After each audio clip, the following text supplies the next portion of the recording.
Hey fam, what's good?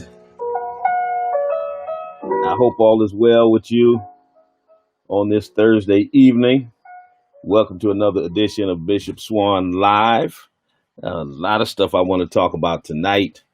I want to talk about how being black is hazardous to your health. I want to get into this story about Brianna Taylor and what happened to this young 26-year-old woman in Louisville, Kentucky. And so before we kick it off, let's have a moment of silence to commemorate the life and legacy of this young lady who is gone far too soon, and whose death is indicative of the hazard that it is just to be black living in America. So let's take a moment of silence for Brianna Taylor.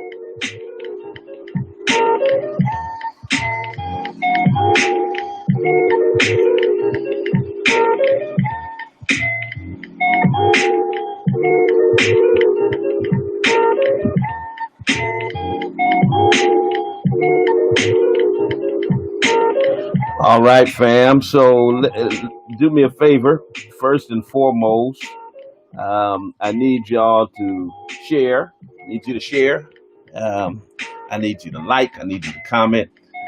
Periscopers, I need y'all to double tap that screen, send them hearts in the air. Need you to do the same thing on the gram. If you're on YouTube, I need you to hit that thumbs up. then I need you to subscribe. And of course, on Facebook, I want you to share as well and tell somebody that the bishop is on the air right now. Let's get into this thing here. Um, you know, it is crazy because, like, we just got through. It didn't even get through. I won't even say through, but we were just having the conversation about Ahmaud Arbery, and that conversation is continuing because, of course, they've tried to criminalize him, which they always do with black people. Try to criminalize them after the fact to make it seem like their murder was legitimate. Chris Como had the owner of the house that they claimed Ahmaud Arbery was breaking into on his program, and he confirmed that nothing was stolen. He didn't report anything, and that everything that these white supremacists have been saying to try to sully up the reputation of this young man, 25-year-old young man, murdered by vigilante white supremacists. Everything they were saying was untrue. And as we're having this conversation, we find out that 2 months ago, a young black woman, an EMT, who was studying to be a nurse, murdered in her own home, sleep. We can't even go to sleep while black. We can't even be safe in our own homes. I mean, being black at home is a crime in America. And this beautiful young lady murdered in her own home. And we'll tell you all about, what went down with that. It's a heart-wrenching story. And justice needs to be served. But above and beyond justice being served, it needs to stop. Needs to stop. And,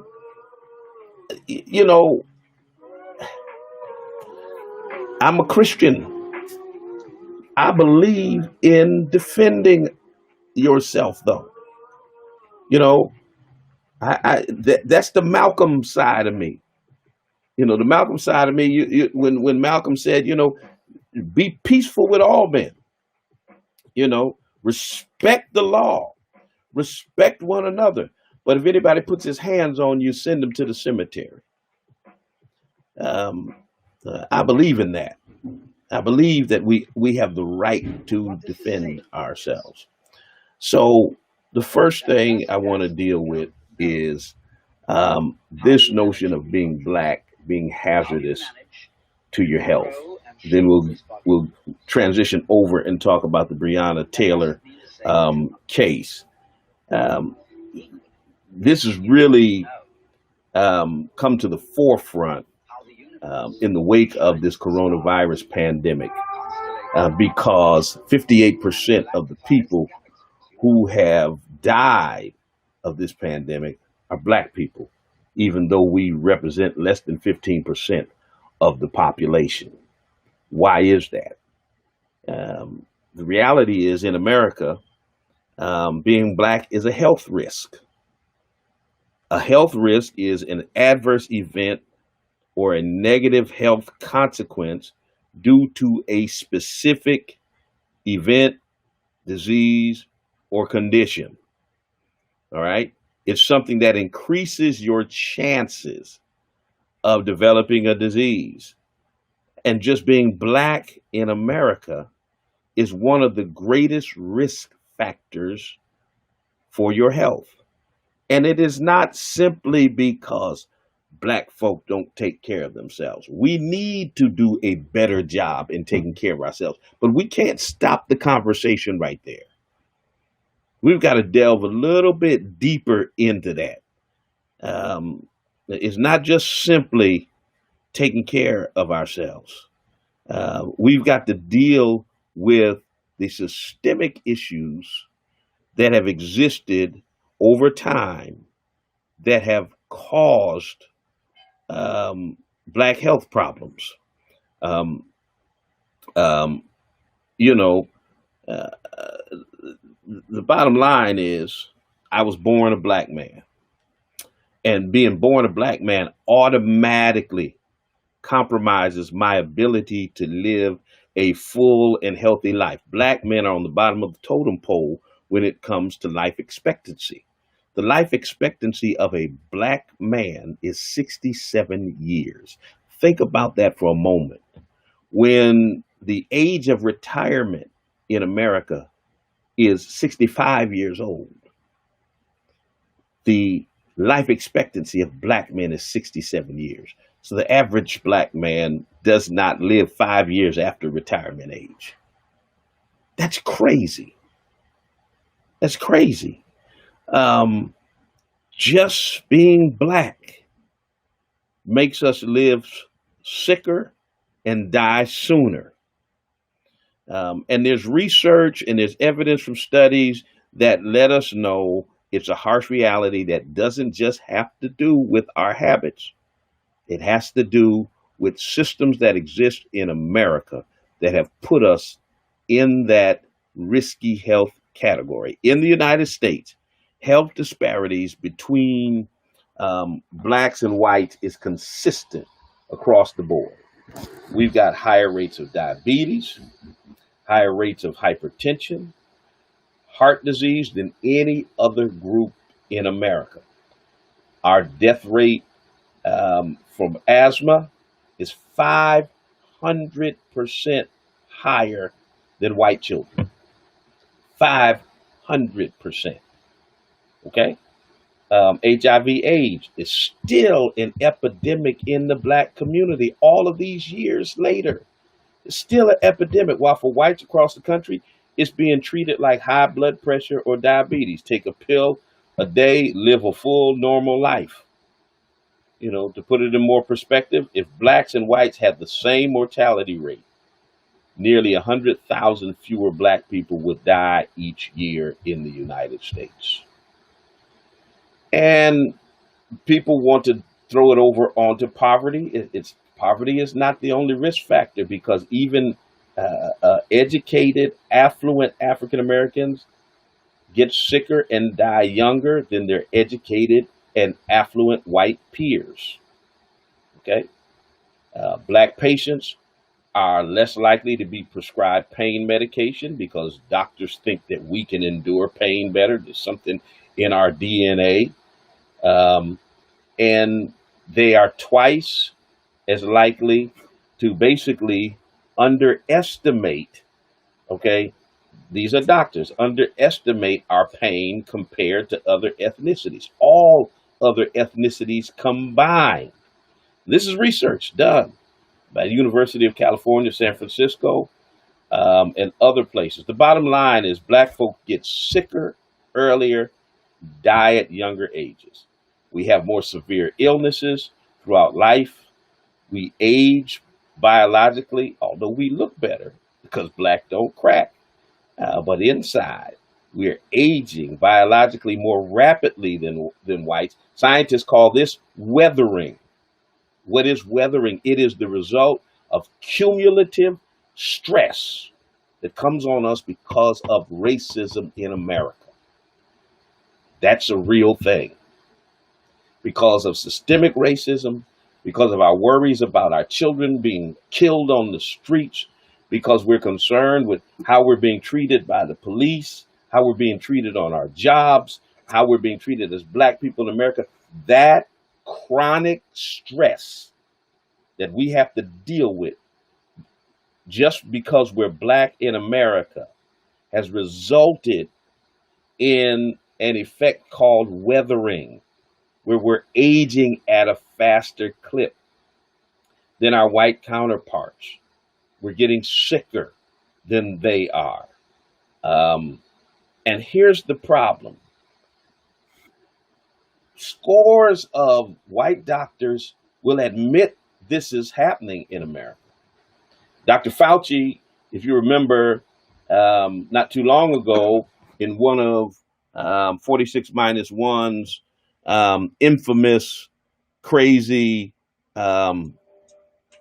coronavirus updates, talked about being concerned about African Americans and how COVID-19 is disproportionately affecting them. Now, here's the problem: they will talk about the health risks and the factors that exist that make Black people more at risk, but they never talk about the societal factors that lead to that and how the government is going to deal with eradicating systemic racism and other societal factors that lead to Black people being chronically stressed and the weathering effect. They don't ever deal with that. We got a Black Surgeon General, Jerome Adams, who got up during a news conference and he acknowledged that Black Americans are more prone to COVID-19 because of social issues. He admitted that, and he advised Black people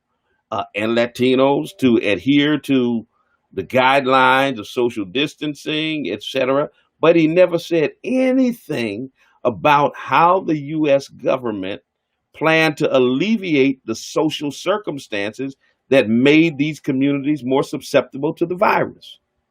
He admits there are social factors that make you more susceptible. We ain't gonna do nothing about them, though. I mean, that's real. They know what's going on, but they are not willing to do anything about it. Um, um, and here's the problem that I have is the American medical industrial complex is quick to blame, whether it's explicitly or implicitly, blame Black people for their health outcomes rather than provide resources and tools to eradicate health inequities. This is just like during the Jim Crow years, when doctors believed that lust and immorality and unstable families among Black people were the reasons there were higher incidents of illness in their community. And they didn't chalk it up to any of the chronic stress that they had to deal with because of white supremacy and systemic racism that existed in America. I mean, in the past, just like today, social factors that are beyond the control of our community are responsible for increased incidence of illness, um, putting us at higher risk for fatal outcomes, like in the case of COVID-19 infections. And yet, the medical professionals will willingly admit this, but the government is not willing to do anything about this. So, in other words, racism has a biological impact on Black bodies. Say that one more again. Racism has a biological impact on Black bodies. The chronic stress of everyday racism makes people sicker. We're more likely to experience racial disparities that translates into higher incidence of hypertension, asthma, diabetes, pre-existing conditions that are exacerbating COVID-19 infections. And many of these illnesses emerge from environmental factors like Black folks living in underserved neighborhoods that are disproportionately subjected to a lack of clean water, like in Flint, Michigan, or higher rates of air pollution, like in the historically Black neighborhood of Harlem in New York City, living near factories and plants that emit poison into the air, underground storage tanks, in places where our kids are playing in the dirt. Um, Environmental racism exists. And then we've got lower rates of health care coverage. We're less likely to be taken serious by our doctors. All of this exacerbates health inequities. All of it. All of it. Um, that's what we're dealing with right now in America. And my brothers and my sisters, we've got to be aware of it, and we've got to fight to change that. We've got to fight to change that because we're tired of dying earlier than everybody else. But we're definitely tired of dying from things that are preventable. That are preventable. Your zip code should not determine how long you live. Should not, the color of your skin should not be a risk factor. All right? Should not be a risk factor. 413-337-1867 is the number for those who want to chime in on the conversation this evening. 413-337-1867. Definitely will take your telephone calls if you want to get in. I know someone was trying to get in. I was trying to set my conversation up. So we'll definitely open up the telephone lines to talk about that, or to talk about my main subject tonight. Is I want to deal with the Brianna Taylor murder. And yes, I called it a murder. Some people get a little antsy about me calling it a murder because they're saying, well, all of the facts are not in yet, Bishop, so you don't know if it was a murder, yada, yada, yada, so on and so forth. It's always folks who are willing to immediately jump to the defense of the police, no matter what the evidence points to. They're always willing. I mean, they're just quick to defend the popo.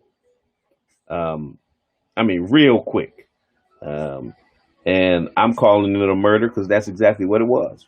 She was asleep, at home sleep. She didn't commit a crime. At home sleep. When you get shot for being at home sleep, that's murder. Okay? And the rest of the circumstances of this case, if you don't already know them, it's going to mess you up. It's going to mess you up just to hear the circumstances of this case. I mean, this mess is nuts. First of all, it's been 2 months since it happened. A lot of stuff we're going to find out that has been happening behind the scenes during this quarantine time, during this social distancing time. Lot of slick stuff been going down that we're just now finding out about. It was 2 months. It was back in March. Brianna Taylor, 26 years old, EMT, Louisville, Kentucky, studying to become a nurse. She was asleep in her apartment on the south side of Louisville. Sleep. Plainclothes police didn't identify themselves, didn't have on uniforms. They arrived outside her door in the early hours of the morning when people should be asleep on March 13th. All right. Shot her in her apartment. Now, here's the thing. They were serving a search warrant related to a drug investigation that neither Brianna Taylor nor her boyfriend, who was there with her, were involved in. Neither of the occupants of this apartment were part of that arrest warrant. As a matter of fact, they were at the wrong house. Okay? The address they were supposed to be serving, and this is what makes you incredulous about it. The address that they were supposed to be serving the warrant to was 10 miles away.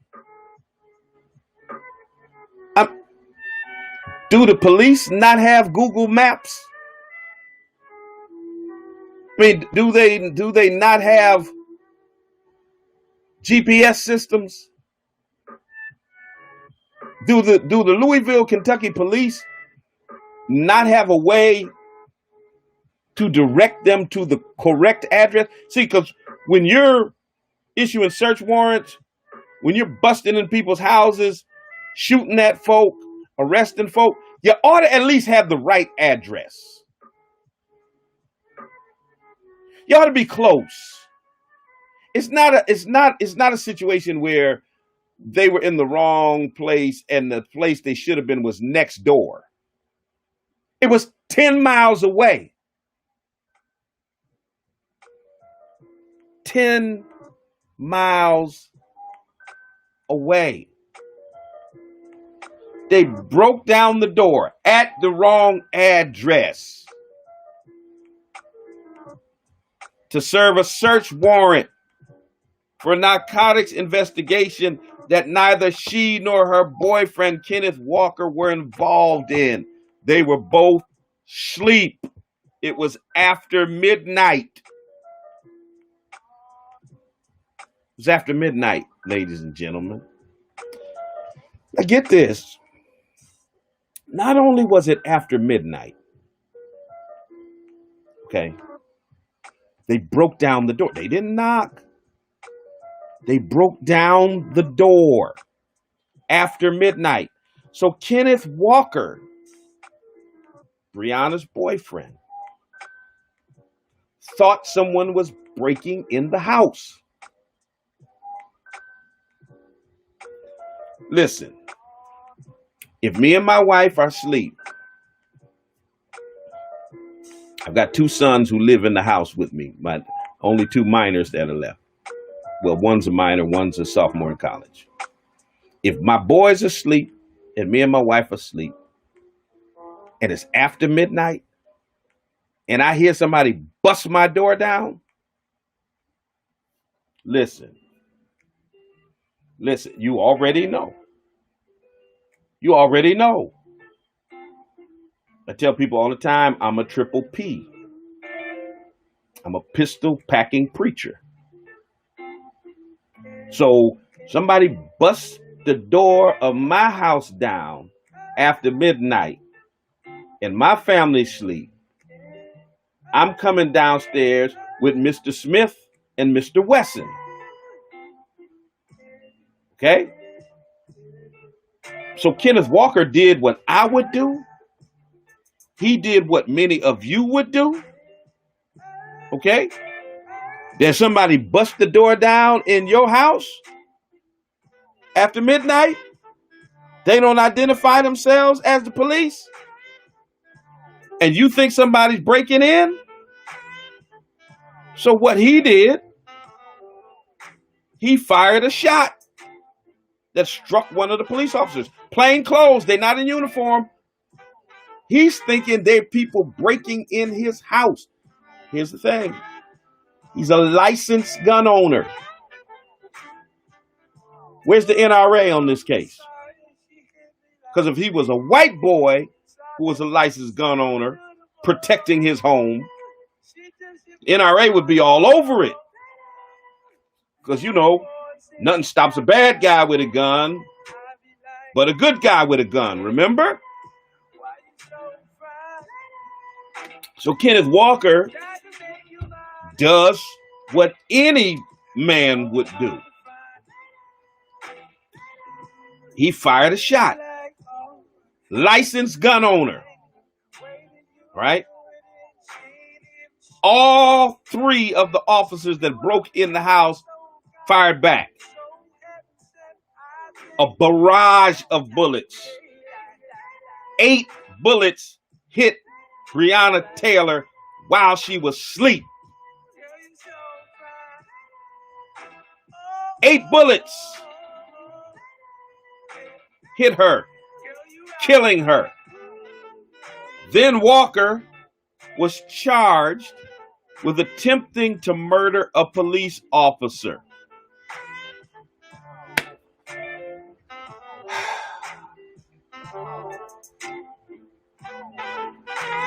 Y'all heard me right. You heard me right.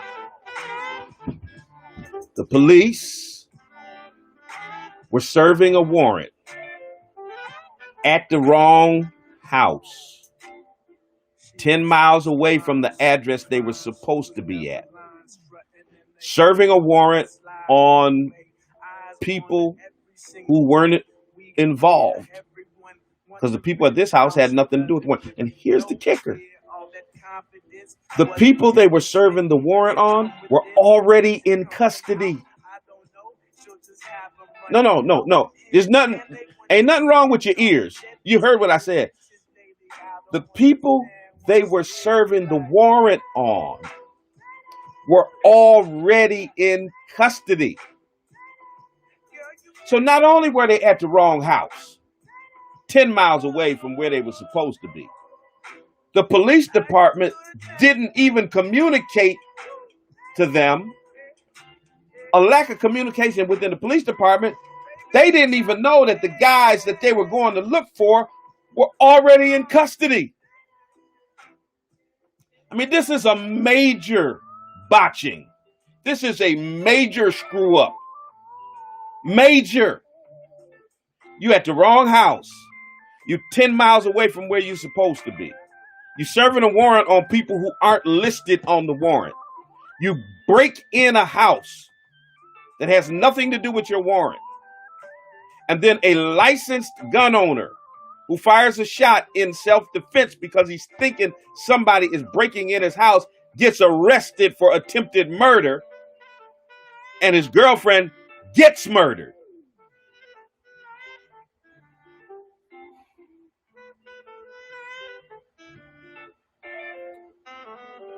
Oh, boy. We can't even be black at home. Tatiana Jefferson is playing video games with her nephew at home. Gets murdered by police. Botham Jean is sitting in his living room on the couch eating ice cream at home. Gets murdered by police. Brianna Taylor is sleeping at home. Gets murdered by police. It's not just that the streets are dangerous. It's not just that you just don't know what's going to happen when you're out and about in public. For black people, we are at risk even when we're at home. Listen, at home. Being black at home is a health hazard in America.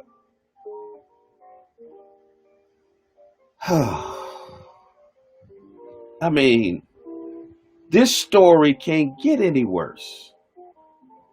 Brianna's dead. Kenneth Walker has been charged with attempted murder. And nothing has happened to the police officers who were serving a warrant on the wrong people at the wrong house.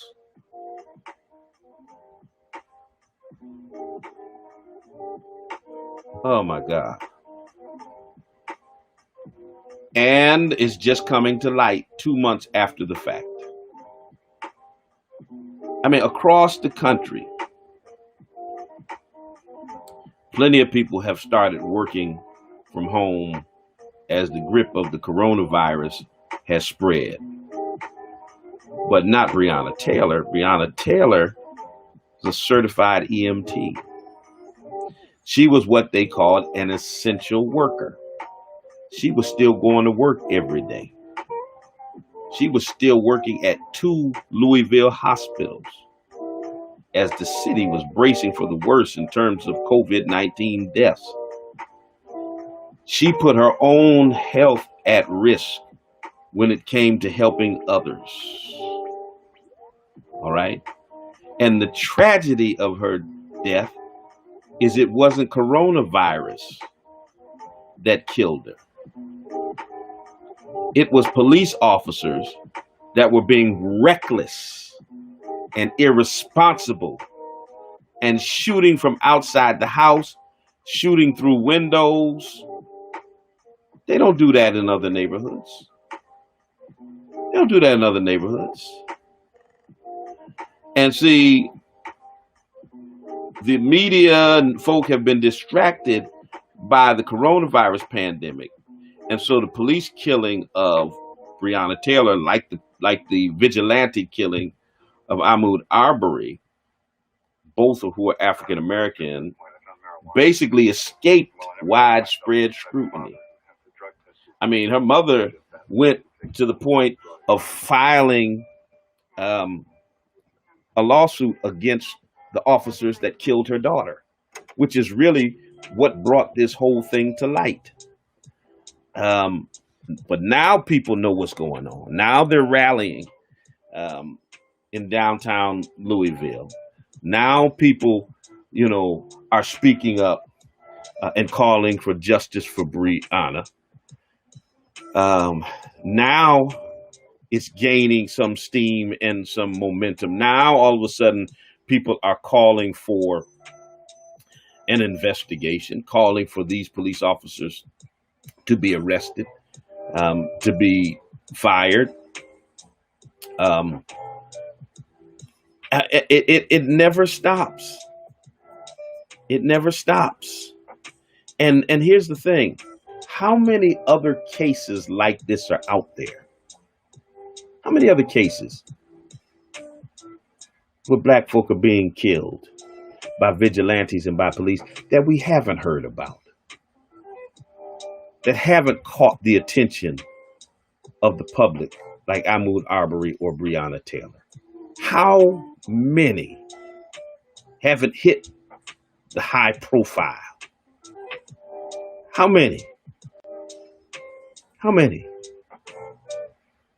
How many don't have senators like Kamala Harris calling for the Department of Justice to investigate? How many?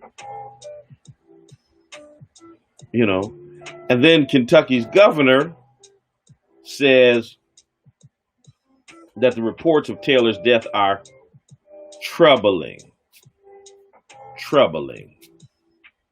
and called for a review. Troubling. I bet you if that was his white daughter that was murdered, it would be more than troubling. I bet you if that was the white daughter of one of his friends, her murder by Louisville police would be more than troubling. That's the best you can come up with, Mr. Governor? Is that her murder while she sleep at home and the police bust down the door of the wrong house? All you got is troubling? That's it?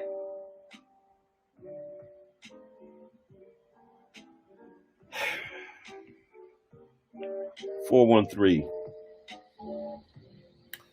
337 1867. Yeah, murdering black people is troubling. Trust me, if those were 3 black cops busting down the door of a white couple and a white man pulled his gun out in self-defense and they murdered the woman and charged him with attempted murder, it would be more than troubling. Trust me, it'd be way more than troubling. Oh boy. I mean, this is incredible. It's absolutely incredible. Of course, they found no drugs. They went ahead and here's the thing: they went ahead and searched after they kill her. They kill her, arrest the boyfriend, and then they search for drugs, even though they're at the wrong address. No drugs are found. The 3 officers were reassigned pending an investigation. Ah, boy. The police lacked probable cause. They were searching for a suspect who had already been apprehended. In firing their weapons blindly, they showed a total disregard for the value of human life. It was reckless behavior. Brianna posed no threat to the officers. Walker did nothing to deserve being shot back at. They never identified themselves as police officers. I mean, there's so much wrong with this story. So much wrong with this story. And then the police department has not released any of the video that was caught by body cameras. All of a sudden, they're not releasing anything now. That's amazing to me. Good evening, caller. Yes, sir. How you doing? Good. How are you doing? I'm good. Who's calling? This is Aaron from Atlanta, Georgia. Atlanta, Georgia. All right. What you want to tell us tonight? No, sir. I'm a big fan of obviously the bishop and follow on Twitter. Appreciate the message of love that he's spreading. I appreciate the fact he is an advocate for the underdog. Appreciate the fact that he speaks the truth, even if it steps on people's toes. And I really appreciate the message he spreads. I think it's one of love and acceptance. It's one that pierces the heart of those who have deceit and bias in their hearts. And I just want to say I appreciate all the work. Hey, man, I appreciate you calling to say that. You know, I get a lot of heat, and I get a whole lot of the negative messages and hate calls and threats and all that stuff. So every now and then, hearing some encouragement from somebody like you goes a long way. So I appreciate that. No, I want to encourage you to keep up the good work because, you know, as a Caucasian brother, I do think that your message is on point. I think that it's a lot of people are not receptive to it because it is brutally honest, and I don't think there's any shame brutally honest. I think that you truly do represent the view of truth, and that goes a long ways, man. And I know you get a lot of flack. I know a lot of people don't appreciate the message you spread, but at the end of the day, your fight for the underdog is a fight for justice, and a fight for justice is a fight for everybody. And I appreciate it, man. That's all I got to say. All right, man. I appreciate you. You have a good evening. All right, you too, bud. Appreciate it. Thank you, sir. All right. 413-337-1867. What's your take? What is your take on this particular case? And just in general, where do we go from here? I mean, because, you know, we just keep hearing the same stories over and over again.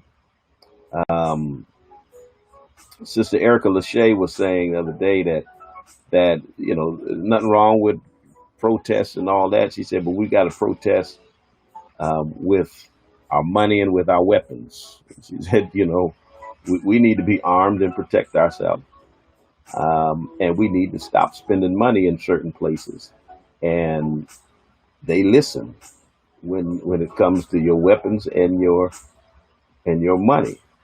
Minister Farrakhan said after the murder of the Charleston Nine by Dylan Roof that instead of them being able to kill us and go home in time for dinner, if we die and they die, then we can sit down at the table and negotiate a truce.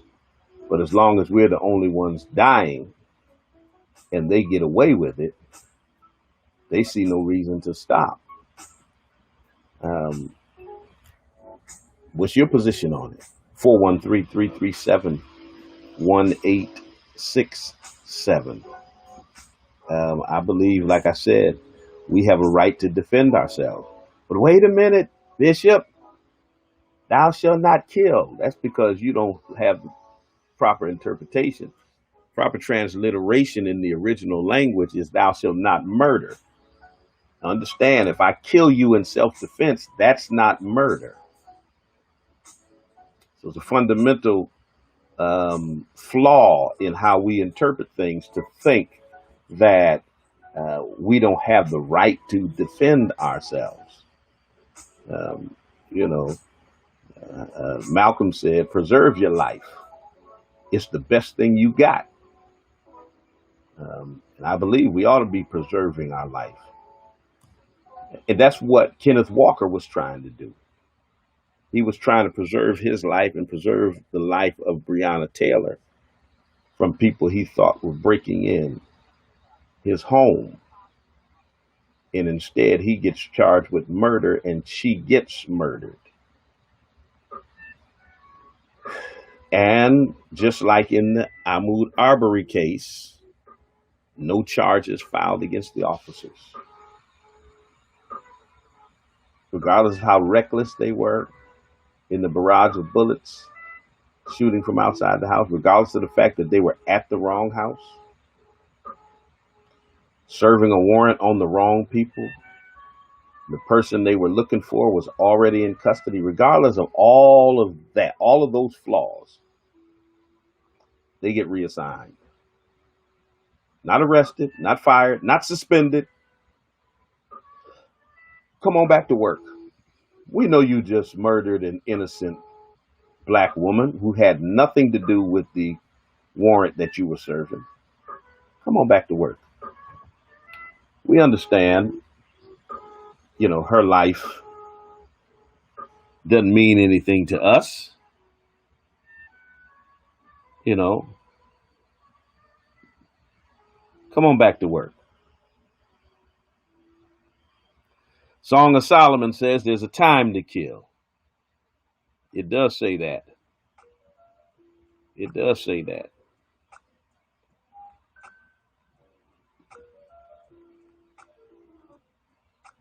Let's see. Yusuf, God bless you. Can't imagine help from the DOJ. I can't either. You're right. The police don't fear consequences for murdering us. They do not.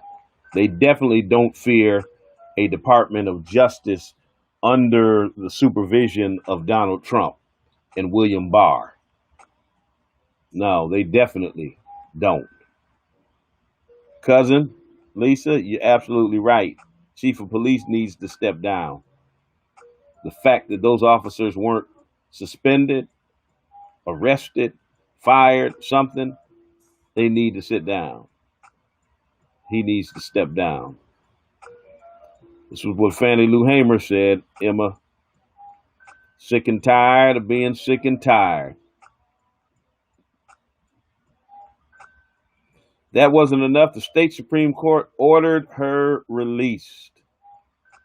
Wow.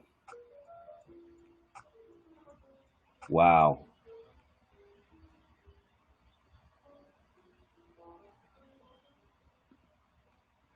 After they killed her at the wrong house and the suspects were already in custody. That's exactly what happened.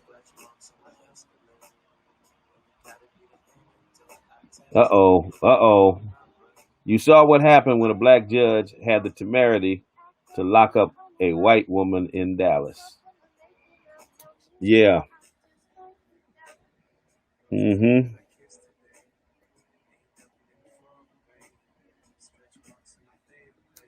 Black cops don't see it that way. They too blame the victim. There's something that happens when and see, when a system is corrupt, you don't correct the system by adding black people to it. When you have corrupt police forces all across the nation, just hiring black cops doesn't change the nature of that police force. It just throws black cops into the middle of a racist system. And they either learn to go along to get along and hold their disagreements with the system to themselves, or they assimilate. And most of the time they assimilate. Sometimes Black police officers bend over backwards to bust black people upside the head to prove to their white counterparts that they're not going to do any favors for black people, or they're not going to be soft on black people. They are sometimes worse than white police officers when they get corrupted by a racist system. They are sometimes like the black overseer on the plantation. Sometimes they allowed slaves to oversee their fellow slaves, and when they got that position of power, they were just as bad as white folks were. That's what happens with many black cops on police forces across the nation. They get just as corrupted. And many of y'all know some black cops that were punks when they were in high school and in the neighborhood and all that. Now they major tough guys, um, going upside the heads of the black people.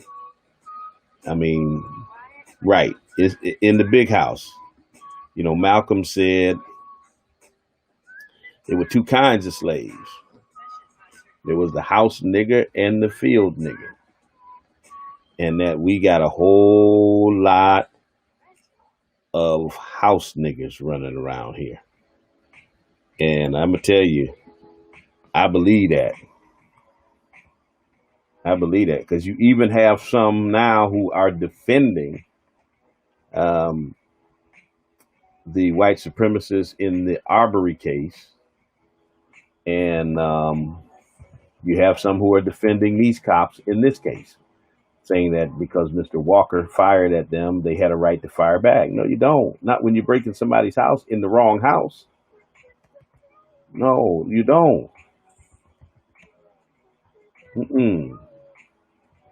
They screwed this up. They messed this one up. And someone needs to be held accountable. An innocent, beautiful, young black woman is dead today because of their recklessness. And the best thing the governor had was, it's troubling. It's troubling.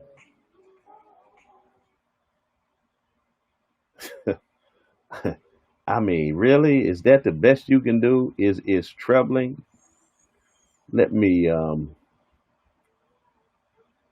y'all see, y'all got me. Y'all start talking about Malcolm, and now I'm gonna have to go ahead and play Malcolm. To go ahead and play Back Malcolm. during slavery, when black people like me talked to the slaves, they didn't kill him. They sent some old house Negro along behind him to undo what he said. You have to read the history of slavery to understand this. There were two kinds of Negroes. There was that old house Negro and the field Negro. And the house Negro always looked out for his master. When the field Negro got too much out of line, he held him back in check and put him back on the plantation. The house Negro could afford to do that because he lived better than the field Negro. He ate better, he dressed better, and he lived in a better house. He lived right next to his master in the attic or the basement. He ate the same food his master ate and wore his same clothes. And he could talk just like his master. Good diction. And he loved his master more than his master loved himself. That's why he didn't want his master hurt. If the master got sick, he'd say, "What's the matter, Bob?" When he's sick. When the master walked on the fire, he'd try to put the fire out. He didn't want his master's house burned. He never wanted his master's property threatened. And he was more defensive of it than the master was. That was the house Negro. But then you had some field Negro who lived in huts, had nothing to lose. They wore the worst kind of clothes, they ate the worst food, and they caught hell. They felt the sting of the lash. They hated their master. Oh, yes, they did. If the master got sick, they said,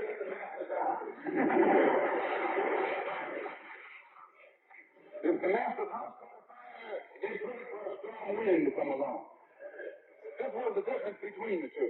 And today you still have house Negroes and field Negroes. I'm a field Negro. Field Negroes. How many of you are house Negroes? How many of you know some house Negroes? Come on now. Keep it real. Y'all all know some. 413-337-1867. I got maybe about 10 minutes left before I get out of here. So this case is a case where the officers have not been arrested or charged with anything. There are people calling for investigations.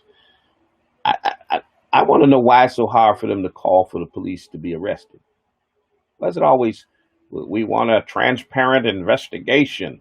You want the police to investigate the police to come up with a verdict that the police did nothing wrong. No, we want them arrested. They murdered this young lady. We want them arrested and charged with murder.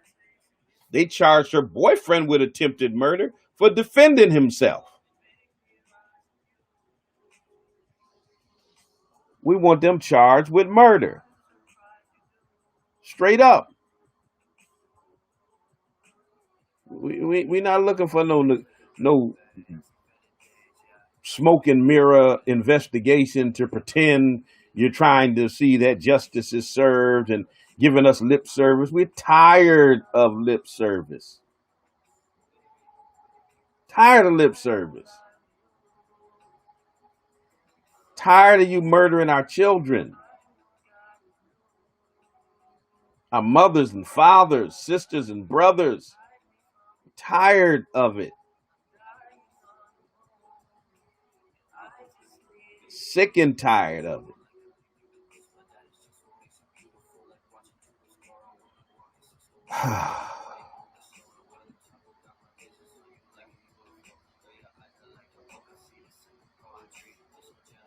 Dirty cops, no dirt on other cops.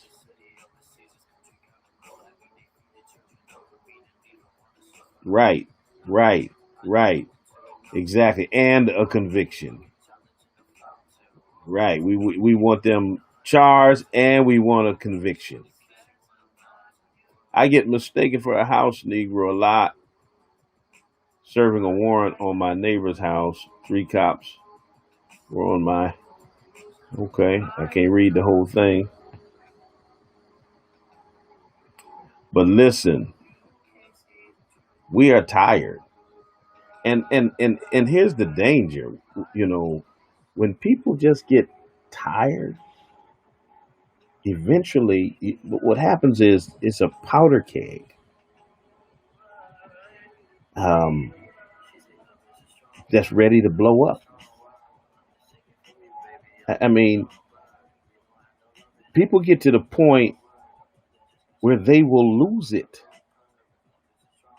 I mean, they will straight up lose it.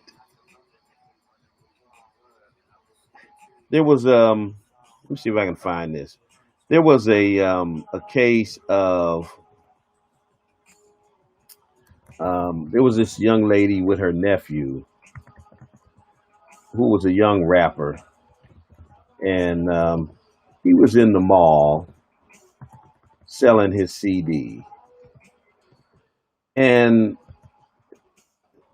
the security guard, police officer, I don't know who it was, um,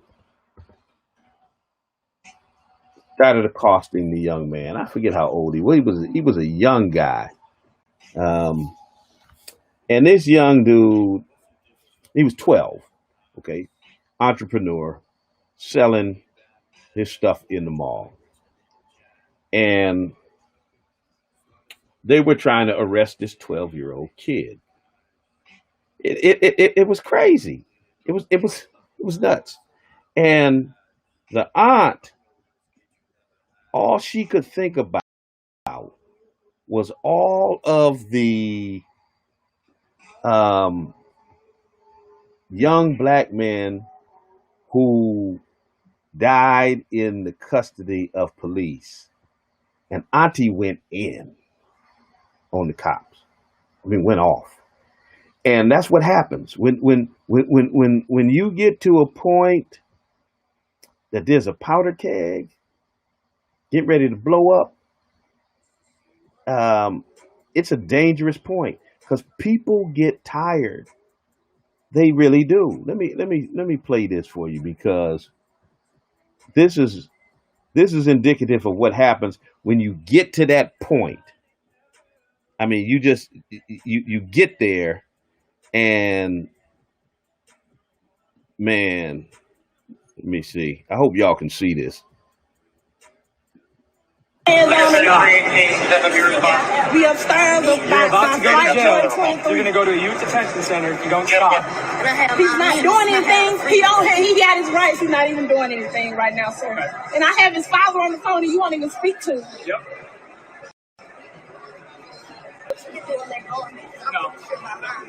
No. Man, nah, bro. No. You're not finna handle him like that. You're not finna handle him like that, my nigga. You're not finna handle him like that. You put your hands on me again. You put your hands on my motherfucking nephew. You put your hands on my motherfucking nephew. Give him back. Hold on to him. Bro, go ahead, man. Y'all, what the fuck you do? Man, no. Get him off me, bro. F3 is F3, F3 is F3.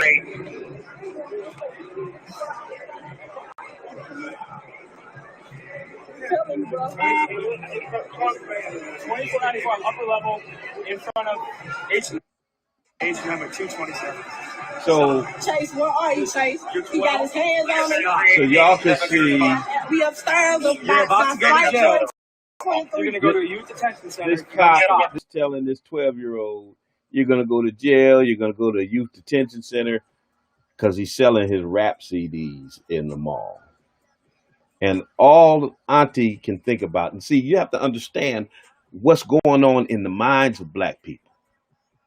No doubt this woman has seen all of the crazy cases. She's seen 12-year-old Tamir Rice get murdered for playing in the park by a cop.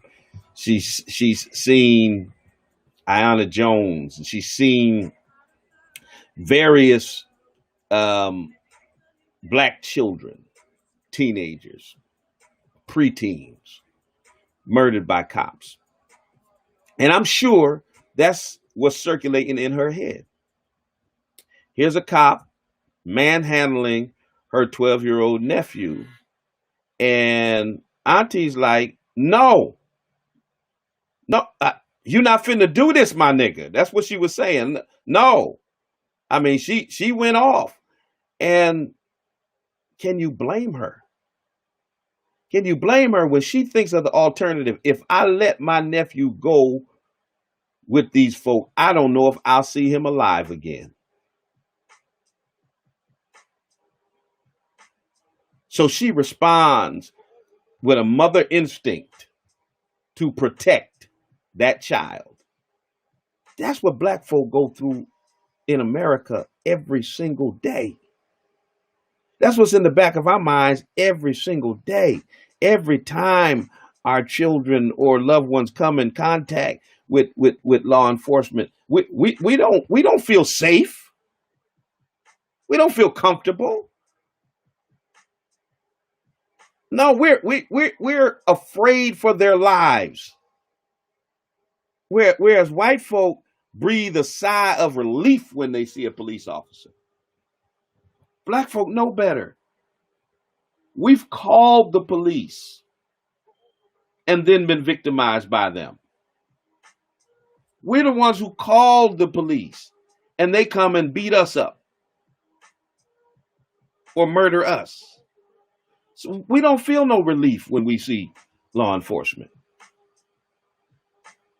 And this aunt was like, no, no. I got his father on the phone, talk to his father. You're not finna do this. You're not finna take my nephew off nowhere.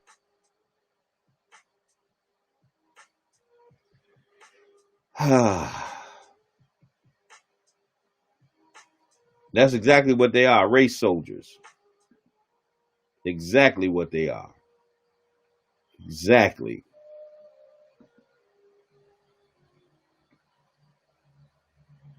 Biggest terrorist in America. Absolutely right. White supremacists are the biggest terrorists in America, bar none. Even Chris Wray, the director of the FBI, admitted that the biggest terrorist threat in America are white supremacists. But meanwhile, the Trump administration has designated a whole new category. You know what that is? Black identity extremists. And they came up with that category basically so they can do what J. Edgar Hoover did in the 50s and 60s with COINTELPRO, with the counterintelligence program of the FBI, is to have an excuse to survey and try to destabilize Black activists and grassroots organizations. So COINTELPRO was busy trying to destabilize and destroy the credibility of Malcolm X and Martin Luther King and Adam Clayton Powell and the Black Panthers, et cetera, and so many more in the 60s. Basically, Trump's administration came up with this category of Black identity extremists so they could do the same thing. So they could label people like me and Tariq Nasheed and the new Black Panther Party and so many others as Black identity extremists so the FBI could survey us, try to destroy our credibility, et cetera, et cetera. Same game, just a different decade. Same exact game, different decade. And all the while white supremacists are posing the biggest terrorist threat in America, they're surveying people like me as a Black identity extremist. I don't set off bombs nowhere. I'm not I'm not out shooting up malls, you know, nothing like that.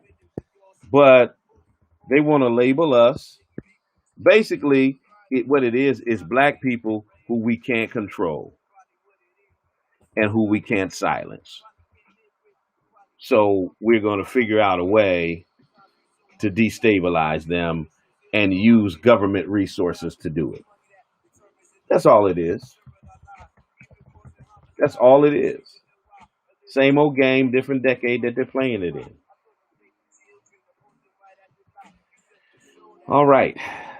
Let me give you another opportunity and put the number up one more time. 413-337-1867.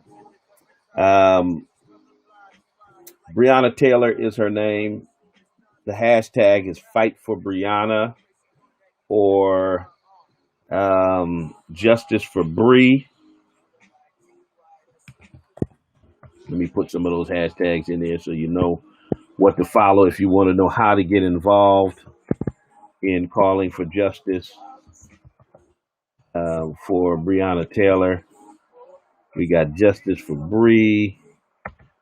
We got Fight for Brianna.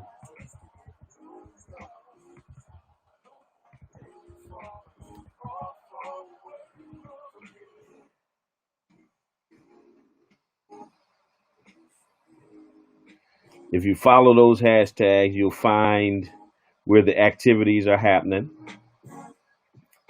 You'll find out exactly who's doing what.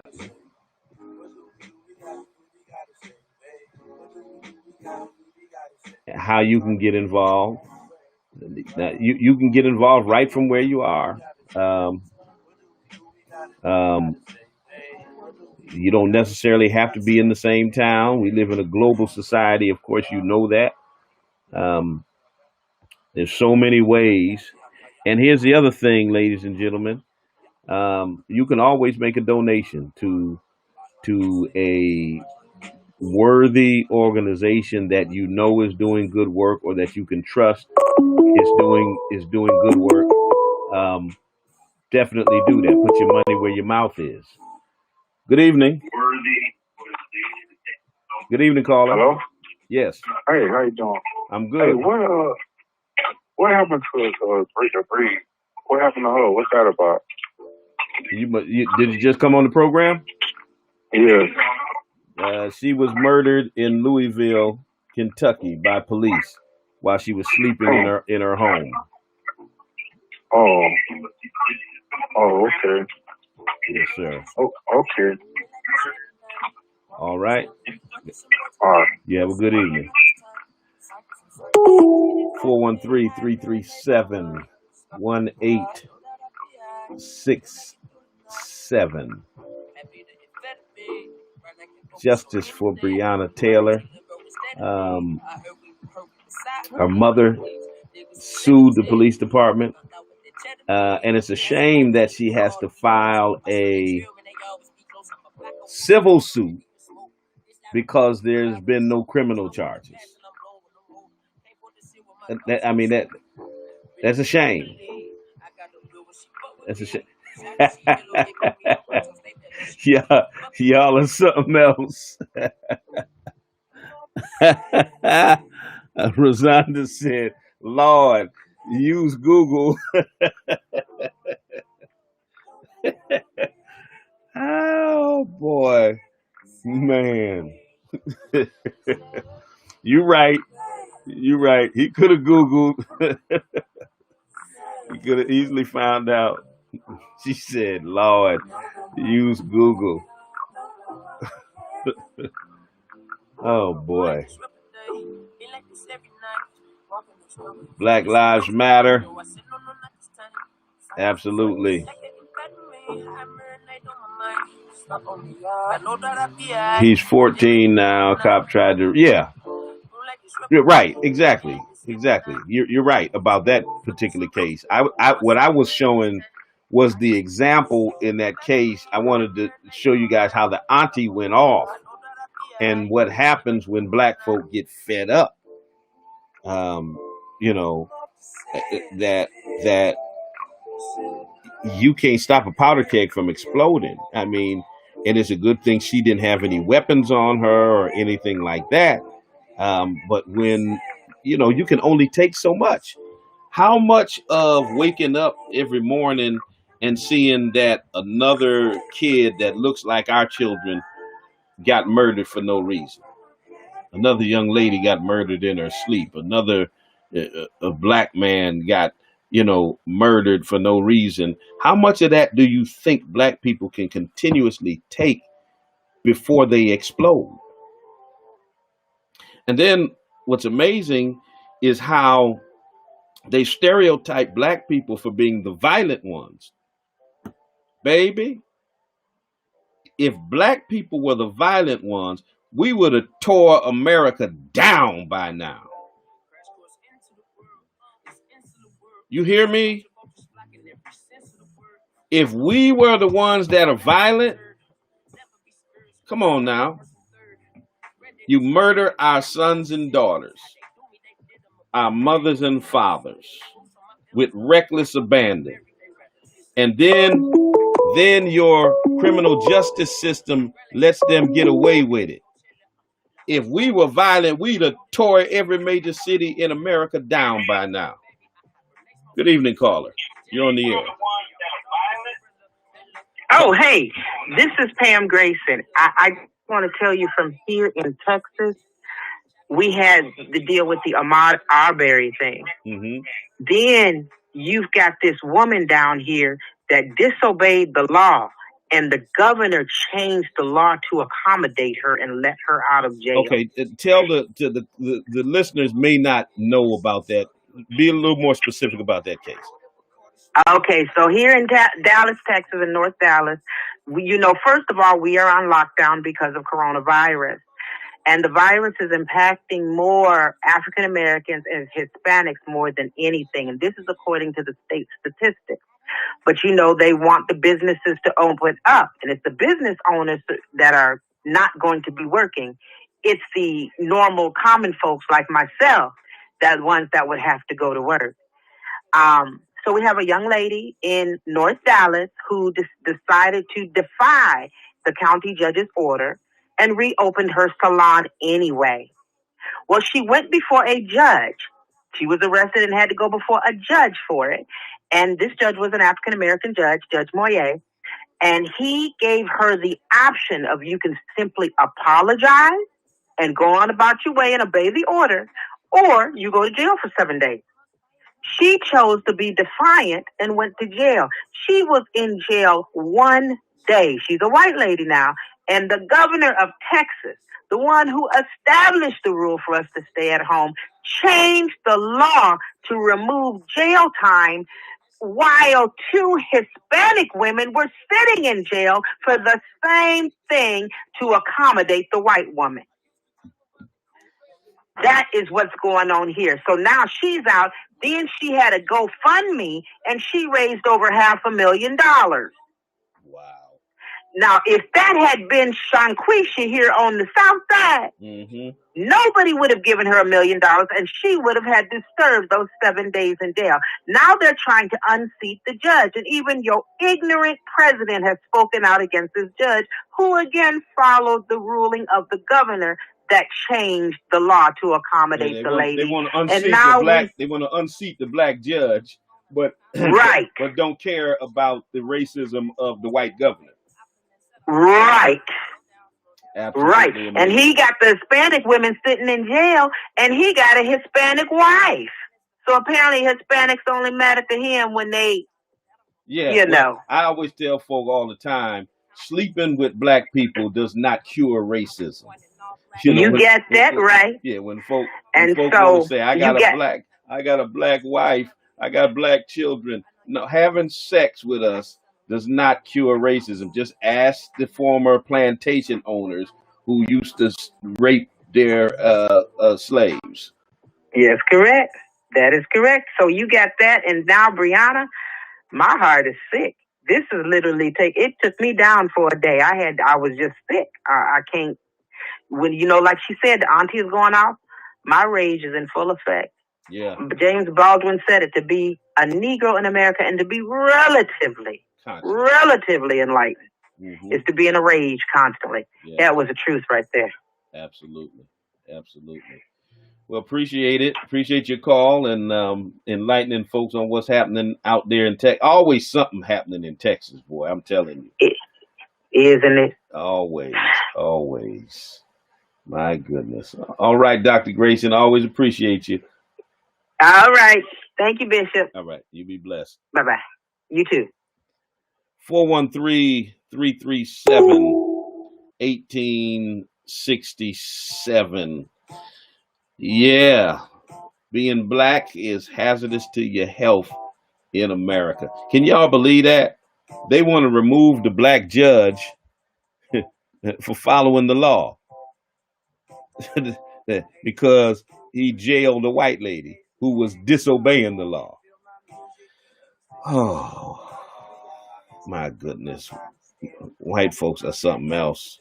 I'm telling you, they are something else. 12 minutes left in the program. 12 minutes left. Yeah, Texas or Florida, both of them states be tripping.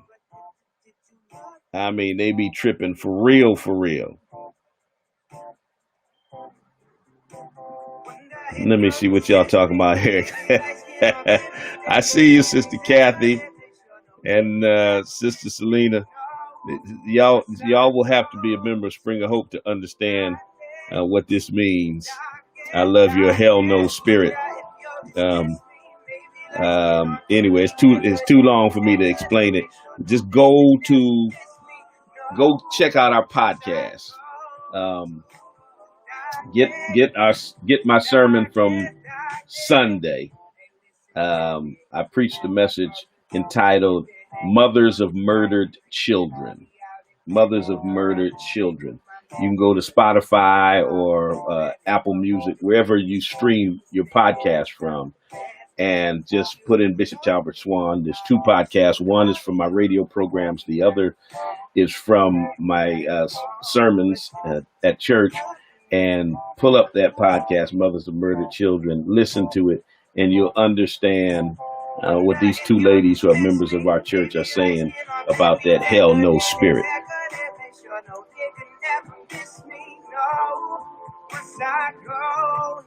We will rise above this. Wealth of the wicked is laid up for the just. And the church said, amen. And the church said, amen.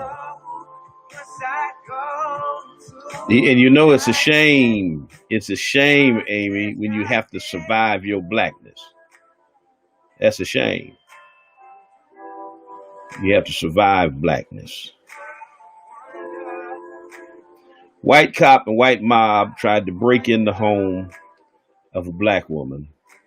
They thought her son had kidnapped. All right, somebody's telling the story right there. Amy's telling the story.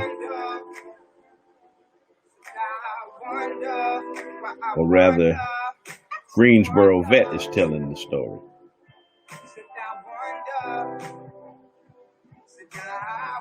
Best quote, let's gather the bones and bury them with dignity. Oh, so you must have listened to the message, Amy. So you know what I'm talking about.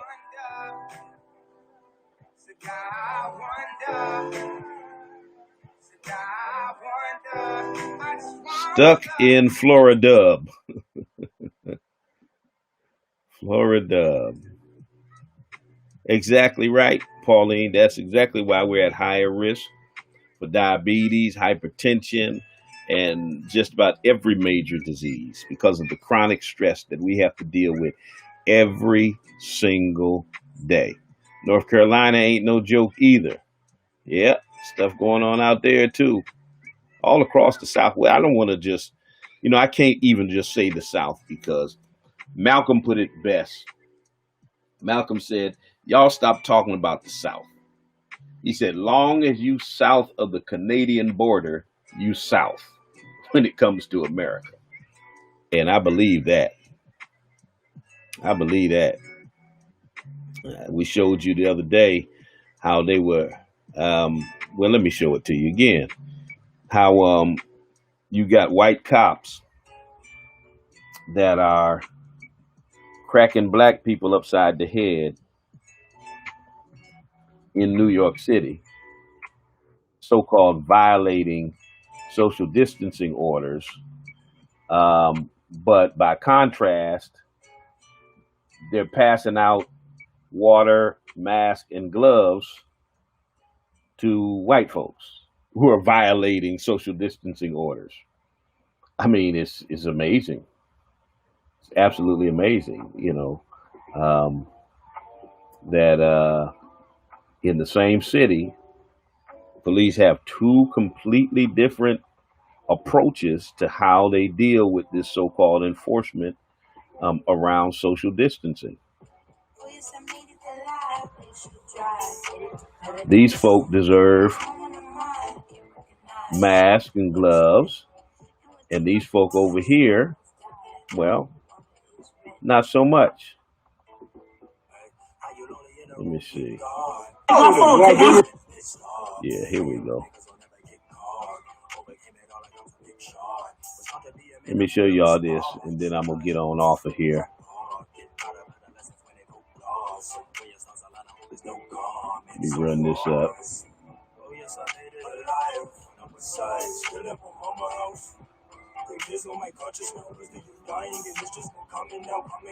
Here we go.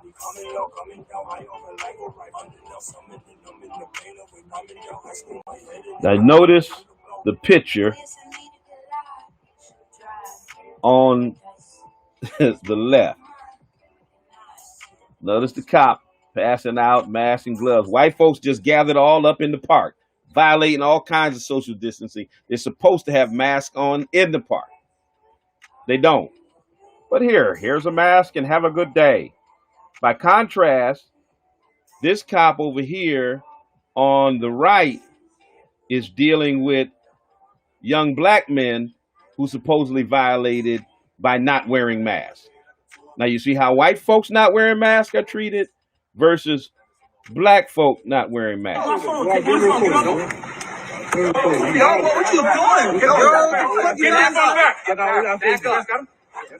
I'm gonna tell you. That's not right, guys. I'm not out of here. That's not right. I got bugging. I got all y'all back up. Back the fuck up. Back up. Back. I don't care what you're doing. Back up. Oh, you ready to get No, that's fine. Back up. You're gonna hear a complaint tomorrow. Back up. Yo, you're gonna hear a complaint from the mayor tomorrow. Great. Right? Are you backing up or are you backing up? Not because of this, but because they're ready to practice crazy, bro. Back up! What's going on? That's not necessary. He's not a threat to you guys. I'm not a threat to y'all. Bro, I'm 20 feet away from you, bro. No, that's Do you live here? That's fine. Yes, I live here. Then go inside. Yeah. You want to go with him? Do you want to go with him? Oh, what you did that to him, bro? I ain't do nothing. Do you want to go with him? You did that to him, bro. He said I'm recording you the whole time. Then go. I'm recording you the whole time. Get inside.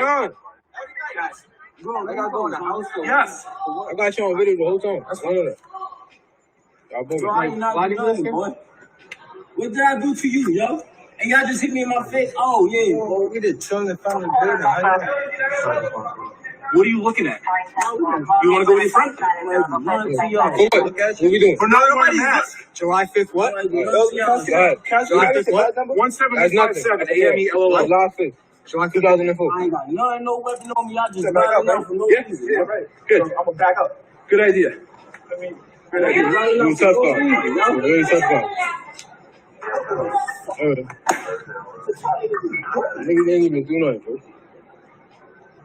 I explained before. He said, not even on that. He did that stand around. Okay, he just did that shit. Look, we was trying to go away. Y'all said it means got some type of issue. Vocabulary issue. Hold on, Mike. You got an issue. That's not his phone. That's my phone. That's my phone. That's my phone. Be back. Yo, that's my phone. What are you doing? So you get the you get the picture of what's happening here. You see the white folks violating social distancing. It's like, here, have a mask. You're thirsty? Have some water. Black folks supposedly violating social distancing, roughed up and arrested, harassed, beat down. This is America. I got to move out your way. So listen, on Sunday, 11 o'clock a.m., we'll be streaming live from the church.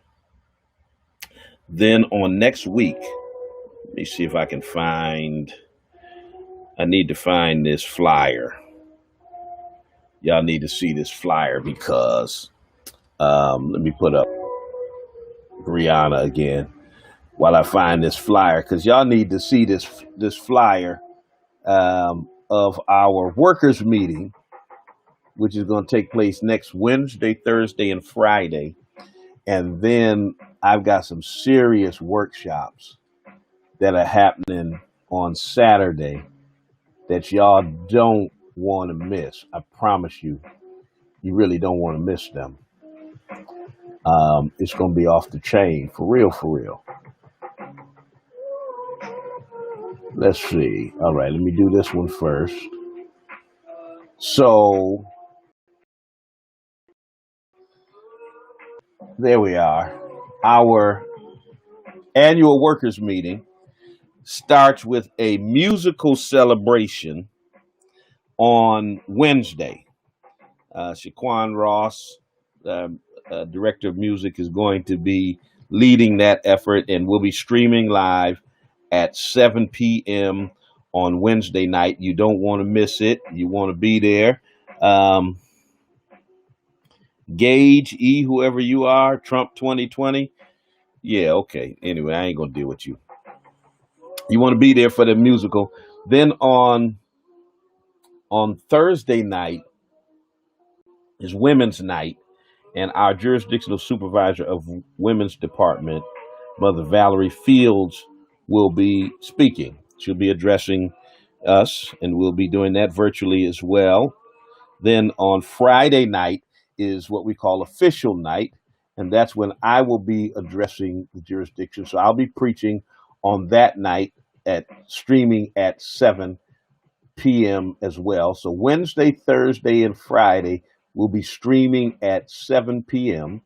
And then on Saturday, a very special set of workshops we got going on Saturday by three of our national leaders.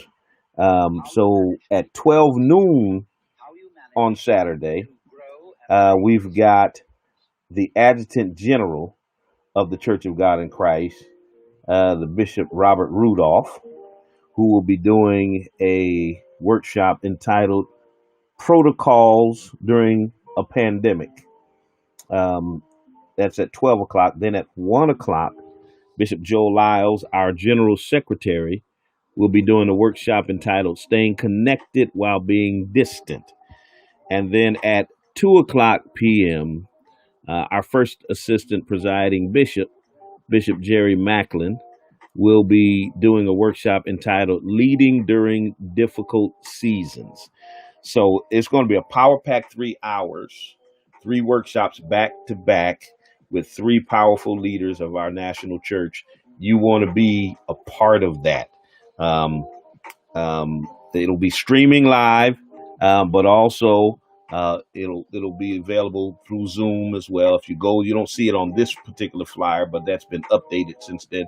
But if you go to our website, our church's website, or my Facebook page, our church's Facebook page, you'll see the updated information that will have the Zoom number if you want to call in and be a part of that Zoom workshop on that Saturday. So both that Friday and that Saturday, that Wednesday, Thursday, Friday, and Saturday is going to be our annual workers meeting. We're doing it virtually. Normally, it would be in Buffalo, New York. We'd be about an hour away from Toronto, Canada. We'd be right down the street from Niagara Falls. And we always take a trip to Niagara Falls every time we have our workers meeting. So a lot of the good stuff we do during our workers meeting, we won't be able to do this year because we can't go up to Buffalo and have it. So we're going to have it virtually, but you're still invited to be a part of it. And now those of you who couldn't physically be there with us before, now you can be a part of the festivities. All right, so that's happening next week, Wednesday through Saturday. Remember, I'm coming on every Thursday night at 10 p.m. for Bishop Swan Live, so stay tuned for that. And then, of course, on Monday, don't miss Monday, my regularly scheduled radio broadcast, spoken word radio broadcast. We broadcast live over 90.7 FM WTCC. We've been doing it remotely right here from the man cave. All right, right here from the man cave because we can't go into the radio station. So grateful for Jim Malacquas, our remote director, who's able to patch me in so I can still do the radio broadcast. So it's a wonderful thing. I used to have to get up at 7 o'clock on Monday. I'd leave the house after I, get some breakfast in, get dressed. I'd leave the house at 8 so I could be at the radio station by 8:30 to get set up to go live on the air at 9. Now I just wake up upstairs, get dressed. I come down one flight, get dressed, go to the kitchen, make me some hot tea, have some breakfast. Then I come downstairs to the man cave and do my radio program. That's one of the pluses of the pandemic, is I don't have to deal with the traffic, with the school traffic, none of the stuff that I had to deal with on Mondays. I don't have to deal with the traffic finding a parking spot when I get to the college. None of that stuff I have to deal with because all I got to do is come from upstairs. It's a beautiful thing. So check me out on Monday at 9 a.m. We're streaming live. And oh, yeah, y'all, I redid the man cave. Check this out. I'll show y'all some stuff. I'll show y'all. Show y'all what I got going on here. A little something, something. I painted down here, but that's not what I want to show you. I got me some new recliners. Got new recliners now. Let me see if I can flip this camera. Can I flip this camera? I don't know if I can flip the camera. Anyway, so I got me a couple new recliners that got the massager thing on here, y'all. So now I just kick back like this. Turn this on right here. Oh, that feels so good on my back. Woo! Oh yeah. Of course, you know it's got a Pittsburgh Steelers thing. Y'all already know that, right? Y'all should have known that. Y'all should have known that anyway. Should have known it had a Steelers thing because Steelers are the Steelers. Anyway, listen. I got to get out y'all way. Appreciate y'all tuning in, hanging out with a brother tonight. Remember all of the stuff that we got coming up. And most of all, I need y'all to be safe out there, okay? Regardless of all of these places that are reopening and stuff, the reality is this virus is still spreading. Less than 3%, 2.7% of America has been tested. Less than 3%, which means 97.7%, almost 98%, 97.3% of America has not been tested. And they say anywhere between 25 and 50% of the people who carry the virus are asymptomatic. They don't have any symptoms, but they can pass it. So if 97% of America hasn't been tested, how can it be safe to reopen the country? Be careful out there, y'all. All right? I want y'all around for a long time. So until the next time I talk to you, won't he do it? He'll do it, Pauline. He sure will. Till the next time I talk to you and you talk to me, hey, y'all, remember, God loves you, and so do I. Peace.